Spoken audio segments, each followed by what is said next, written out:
ಗೋಣಿಕೊಪ್ಪ ನಗರದ ವ್ಯಾಪಾರಸ್ಥರಿಗೆ shocking news. Gonikoppa ಗ್ರಾಮ ಪಂಚಾಯತ್ ಅಧ್ಯಕ್ಷರಾದ ಕುಲಚಂಡ ಪ್ರಮೋದ್ ಗಣಪತಿ ಮಾಧ್ಯಮದೊಂದಿಗೆ ಮಾತನಾಡಿ, ಗೋಣಿಕೊಪ್ಪದಲ್ಲಿ ಸುಮಾರು ಹಳೆಯ ಕಟ್ಟಡಗಳು ಇವೆ.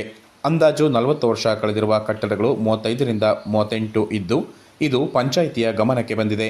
ಮುಂದಿನ ದಿನಗಳಲ್ಲಿ ಪರಿಶೀಲನೆ ನಡೆಸುತ್ತಿದ್ದು, ಶಿಥಿಲಾವಸ್ಥೆಯಲ್ಲಿರುವ ಕಟ್ಟಡಗಳು ಕಂಡುಬಂದಲ್ಲಿ ಯಾರು ಕಟ್ಟಡದ ಮಾಲೀಕರು ಇರುತ್ತಾರೋ ಅವರೇ ದುರಸ್ತಿಗೊಳಿಸಿಕೊಳ್ಳಬೇಕು. ಇಲ್ಲದಿದ್ದಲ್ಲಿ ಅಂತಹ ಕಟ್ಟಡ ಮಳಿಗೆಗಳಿಗೆ ಪಂಚಾಯತ್ ವತಿಯಿಂದ ಕೊಡುವ ಪರವಾನಗಿಯನ್ನು ತಡೆ ಹಿಡಿಯಬೇಕೆಂದು ಸಭೆಯಲ್ಲಿ ತೀರ್ಮಾನಿಸಲಾಗಿದೆ ಎಂದು ಅವರು ತಿಳಿಸಿದರು. ಹಿಂದೆ ಏನು ಗೋಣಿಕೊಪ್ಪಲ್ ಮುಖ್ಯ ರಸ್ತೆಯಲ್ಲಿ ಒಂದು ಶಿಥಿಲ ವ್ಯವಸ್ಥೆಯಲ್ಲಿ ಇದ್ದಂಥ ಒಂದು ಕಟ್ಟಡ ಧ್ವಂಸ ಆಗಿದ್ದು, ಅಲ್ಲಿ ವ್ಯಾಪಾರ ಮಾಡ್ತಿದ್ದಂತಹ ಒಂದು ಬಿರಿಯಾನಿಯವರು ಮತ್ತು ಇನ್ನೊಂದು ಮಟನ್ ಅಂಗಡಿಯವರು ಅವರು ಯಾವುದೇ ಪ್ರಾಣಾಪಾಯ ಇಲ್ಲದೆ ಪಾರಾಗಿದ್ದಾರೆ.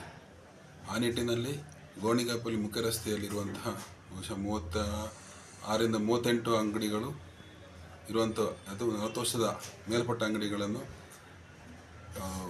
ಏನು ಶಿಥಿಲ ವ್ಯವಸ್ಥೆಯಲ್ಲಿರುವಂಥ ಅಂಗಡಿಗಳನ್ನು ಒಂದೋ ಅವರೇ ಸರಿಪಡಿಸ್ಕೋಬೇಕು, ಇಲ್ಲದ್ರೆ ಅದನ್ನು ಏನೋ ಅದಕ್ಕೆ ವ್ಯಾಪಾರ ಲೈಸೆನ್ಸ್ ಕೊಟ್ಟಿದ್ದೀವಿ ಅದನ್ನು ರದ್ದು ಮಾಡಬೇಕು ಅಂತೇಳಿ ಸಭೆಯಲ್ಲಿ ತೀರ್ಮಾನ ಮಾಡಿದ್ದೀವಿ.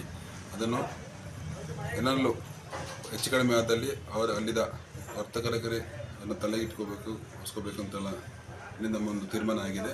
ಹಾಗೆ ಎಲ್ಲರೂ ಕೂಡ ನಮ್ಮ ಏನು ಡಿ ಸಿ ಸಾಹೇಬರು ಹೇಳಿದಾಗೆ ಇಂಜಿನಿಯರ್ ಮುಖಾಂತರ ಅದನ್ನು ಪರಿಶೀಲಿಸಿ ಅದನ್ನು ಉಪಯೋಗಿಸಲು